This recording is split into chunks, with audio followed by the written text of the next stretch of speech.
నమస్తే welcome to our channel.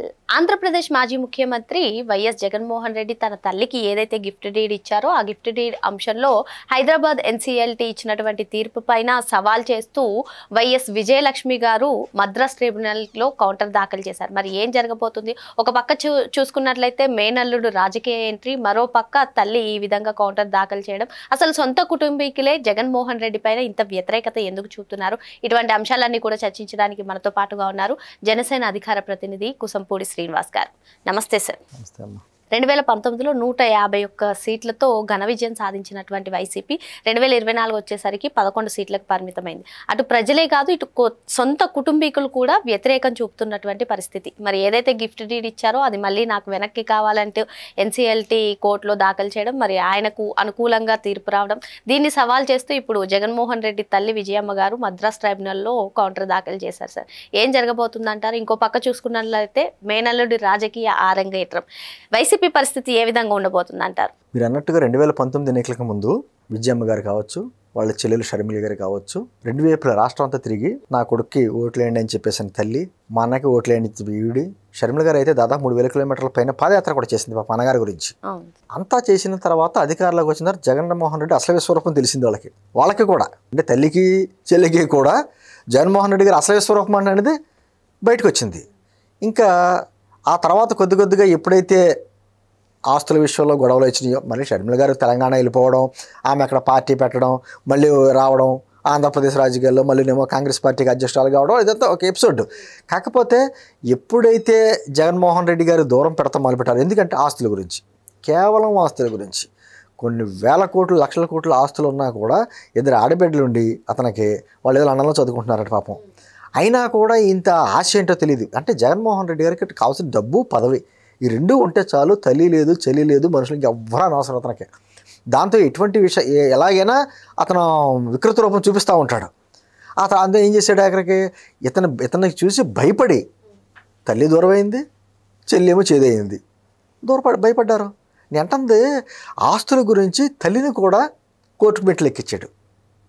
ఆఖరికి చనిపోయిన తర్వాత తండ్రిని కూడా కేసులో ఏమని ముద్దాయిగా పెట్టించాడు.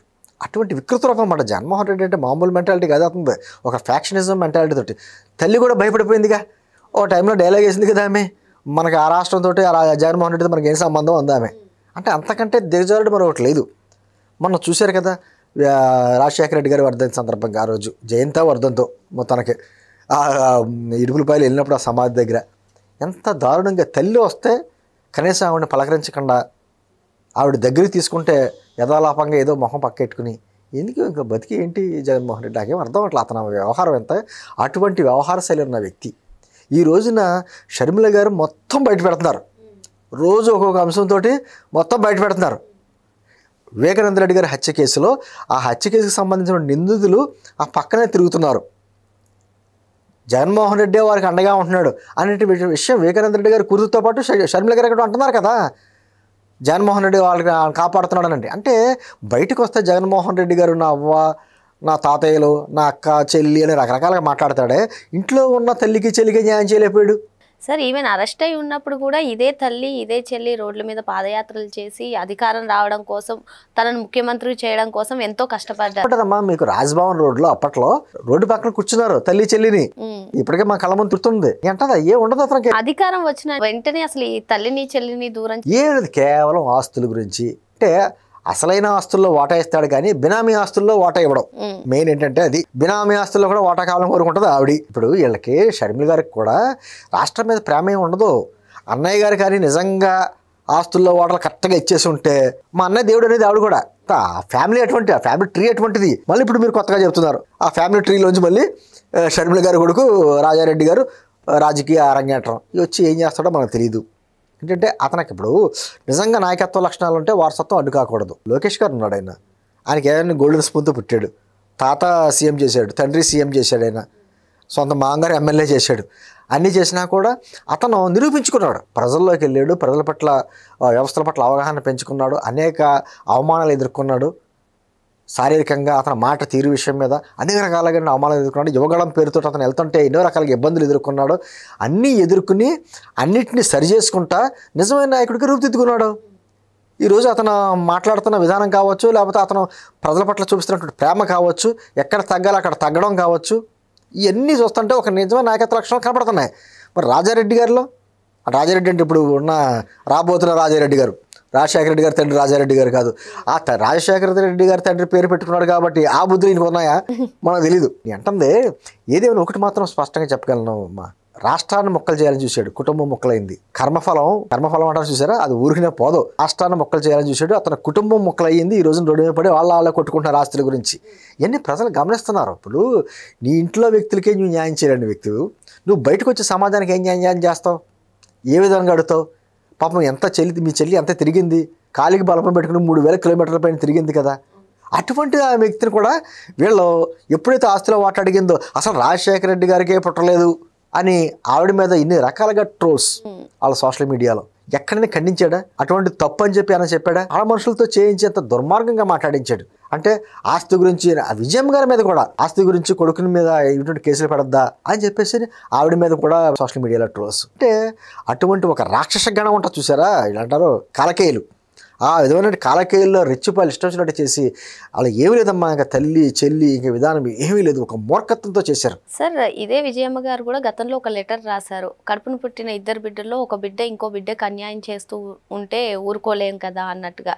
ఏంటి అసలు ఒక బిడ్డ గురించి తల్లే ఈ విధంగా చెప్తున్నప్పుడు జగన్మోహన్ రెడ్డిని ఏ విధంగా అర్థం చేసుకో? అదేనమ్మా అంటుంది, ఇక్కడ లోటస్ పాండ్లో బిల్డింగ్ ఉంది, మధ్యలో గోడ కట్టేసాడంట. తల్లికి ఆ పక్కనేమో తల్లి చెల్లి ఉండాలి, ఈ పక్కనేమో ఇతను ఉండాలి. మరి ఇతనే చేస్తున్నాడా? కొంతమంది అంటున్నారు, నాకు పూర్తిగా తెలియదు, కానీ జగన్మోహన్ రెడ్డి గారి కంటే కూడా ఆయన భార్య భారతిరెడ్డి గారి ప్రభావం ఎక్కువ ఉంటుంది జగన్మోహన్ రెడ్డి మీద, ఆవిడ చేస్తుంది ఈయనతోటి అనేటువంటి మాట్లాడి అంటారు. మనకు తెలియదు వాస్తవాలు, కానీ ఏంటంటే అటువంటి దుర్మార్గం రాజశేఖర రెడ్డి గారు నిజంగా బతికుంటుంటే ఇటువంటి పరిస్థితి వచ్చేదా అసలు? నేను అంటుంది ఆయన చూస్తూ ఉండగలిగాడా? రాజశేఖర రెడ్డి గారు కూడా పదే ఒకసారి అసెంబ్లీలో కూడా చెప్పాడు ఇతని గురించి, చదువుకుంటాడని చెప్పేసి అమెరికా పంపిస్తేనేమో గోడ కొట్టిన బంతులు వెనక్కి వచ్చాడు అని చెప్పేసి అని. అంటే ఇతనే మాట్లాడితేనేమో నేను ఫస్ట్ క్లాస్ స్టూడెంట్ అంటాడు. మరి ఫస్ట్ క్లాస్ స్టూడెంట్ ఎక్కడ చదివాడు ఏంటో, కనీసం అతను గురువులు ఎవరికీ తెలియదు. అంటే అటువంటి విపరీతమైన మనస్తత్వం. ఒక తల్లే తన బిడ్డ గురించి ఇలా మాట్లాడవలసిన పరిస్థితులు చేసిందంటే ఇంకా ఎందుకు జగన్మోహన్ రెడ్డి? అంటే రాజకీయంగా ఏం చేయగలరు? మాట్లాడుతూ బయటకు వచ్చి ఇదే మాట మాట్లాడతారు కదా, నా చెల్లెళ్ళు, నా అక్కలు, నా అవ్వ తాతయ్యలు మాట్లాడుతున్నప్పుడు అసలు ఇంట్లో వాళ్ళకే న్యాయం చేయలేడు. అంటే ఏదేమైనా ఈ సరస్వతి పవర్ సంబంధించినటువంటి ల్యాండ్స్ ఇష్యూ కావచ్చు, లేకపోతే వాళ్ళ ఆస్తుకు సంబంధించిన ఇష్యూస్ కావచ్చు, నన్ను అనుకోవడం విజయమ్మ గారికి అనుకూలంగానే తీర్పు వస్తుంది ఆమె. అంటే వీళ్ళకి అంతకంటే ఎక్కువగా కొంచెం బలగం డబ్బు అయి ఉన్నాయి కాబట్టి జగన్మోహన్ రెడ్డి గారు ఢిల్లీ స్థాయిలో సుప్రీంకోర్టులో వాదించవచ్చు, కానీ నైతికంగా ఆవిడ విజయం సాధించవచ్చు. రేపు కోర్టు తీర్పు కూడా ఆవిడకి అనుకూలంగా రావచ్చు. ఏది ఏమైనా ఆ మచ్చ మాత్రం వీళ్ళకి ఉండిపోద్దిగా. ఆస్తుల గురించి ఏ విధంగా కొట్టుకుంటారో, రోడ్ల మీదకి ఎక్కుతారు, వీళ్ళు వచ్చి రాజకీయంగా సమాజానికి ఏం ముద్రిస్తారో. ఇప్పుడు ఈవిడ మాత్రం ఏం చేస్తుంది, షర్మిల గారు మాత్రం ఆవిడే అంతే. ఆ తర్వాత రాజారెడ్డి, ఈ రాజారెడ్డి వచ్చి ఏ ఉద్ధరింతాడో. అంటే ఇలా వారసత్వాలను మన మీద రుద్దుతాకిస్తున్నారా? వాళ్ళ ఆస్తులు కాపాడుకుంటా రాజకీయాల్లో తీసుకొస్తున్నారా? నిజంగా సమాజం పట్ల ప్రజల పట్ల ప్రేమ ఉండి రాజకీయాల్లోకి వస్తున్నారా? ఇవన్నీ క్లారిటీ నిరూపించుకోవాలి కదా. అంటే ఆల్రెడీ ఉన్నది కాంగ్రెస్ పార్టీలో ఎవరో షర్మిల గారు, వాళ్ళ కొడుకు వస్తే దేంట్లోకి వస్తాడు, అదే కాంగ్రెస్ పార్టీలో. కాంగ్రెస్ పార్టీకి ఏముంది ఆంధ్రప్రదేశ్లోని? భవిష్యత్తు ఏముంది? భవిష్యత్తులో కూడా లేదు అసలు కాంగ్రెస్ పార్టీ లేదు. రేపు పొద్దున్న జగన్మోహన్ రెడ్డితో పాటు నాయకులందరూ జైల్లో ఉన్నారు, వైఎస్ఆర్ కాంగ్రెస్ పార్టీ నాయకులు. జగన్మోహన్ రెడ్డి కూడా జైలుకి వెళ్ళిపోతే మిగతా ఉన్న నాయకులందరూ కూడా తీసుకొచ్చి కాంగ్రెస్ పార్టీలో కలిసిపెడతారు పార్టీని. వైఎస్ఆర్ కాంగ్రెస్ పార్టీలో అంటే పిల్ల కాంగ్రెస్ తెల్ల కాంగ్రెస్లో కలిసిపోవాల్సిన పరిస్థితి ఏర్పడుతుందా? అంతే, అదే మార్గాలు కనపడుతున్నాయి, అంతకుమించి ఇంకేమీ లేవు. అప్పుడు ఏమన్నా మన రాజారెడ్డి గారు ఏమైనా రాజకీయాలు రావడం అనేది ఏమైనా చేస్తారేమో. ఎందుకంటే అతనికి అయితే 26 ఏళ్ళు 27 ఏళ్ళు, ఇంకా భవిష్యత్తులో ఇంకా 2-3 సంవత్సరాల పోయిన తర్వాత ఏమైనా రావచ్చేమో. ఏదో చూచాయిగా షర్మిల గారు వదిలేరు, కొంచెం వార్త వదిలిందన్నమాట, వస్తాడు రాబోతున్నాడు అని చెప్పేసరి. కాకపోతే మాత్రం కడప జిల్లాలో ఏదైతే వీళ్ళకి మాకు బలం ఉందని చెప్పుకున్న కడప జిల్లాలో ఆల్రెడీ మనం జగన్మోహన్ రెడ్డి గారికి ఏమంటారు పర్సంటేజ్ అయితే తగ్గిపోయిందో, మెజారిటీ ఎంత తగ్గిపోయిందో దీనివల్ల షర్మిల గారి వలన. ఇప్పుడు నిజంగా రాజారెడ్డి గారే వచ్చి వాళ్ళ మావయ్య గారి మీదే మామ మేనల ఫైట్ లాగా మామగారి మీద మన పోటీ దిగితే మరి ఏంటి పరిస్థితి ఏంటంటే భవిష్యత్తులో చూడాలి. కానీ నిజంగా మనం ఒకటే, జగన్మోహన్ రెడ్డి అండ్ వాళ్ళ కుటుంబం కానీ అసలు అటువంటి కుటుంబం ఆంధ్రప్రదేశ్లో పుట్టకూడదు. ఆంధ్రప్రదేశ్కి 2004 తర్వాత చీకటి అధ్యాయం స్టార్ట్ అయింది. రాజశేఖర రెడ్డి గారి గురించి ఏదో ఆహా ఓహో అని చెప్పేసి అని అంటారు, కానీ అతను కళ్ళు మూసుకున్న వల్లనే కదా అతని హయాంలోనే జగన్మోహన్ రెడ్డి తండ్రి అధికారాన్ని పెట్టుకుని కొన్ని లక్షల కోట్లు తీసేసుకున్నాడు. అన్ని కేసుల్లో వాన్పిక్ కేసు ఎప్పుడు వచ్చింది? అతను ఉన్నప్పుడే కదా. నేను అంటుంది కుటుంబం మొత్తం ఆంధ్రప్రదేశ్ మీద రాబందుల్లో వాలిపోయి ప్రజా సంపదన అంతా దోచుకున్నారు. అటువంటి కుటుంబం ఆంధ్రప్రదేశ్ రాజకీయాల్లో దూరంగా ఉండటమే మంచిది తప్ప వాళ్ళు మళ్ళీ యాక్టివ్ అయితే మాత్రం రాష్ట్రానికి చాలా ప్రమాదకరం. అవ్వతాతలు అక్క చెల్లెమ్మలు అంటూ జగన్మోహన్ రెడ్డి సొంత తల్లికి చెల్లికే అన్యాయం చేశారని ఇటువంటి రాజకీయ నాయకుడు మరెక్కడా ఉండబోడని చెప్పి సార్ చెప్తున్నారు. మరో అంశంతో మళ్ళీ కలుద్దాం. Thank you sir.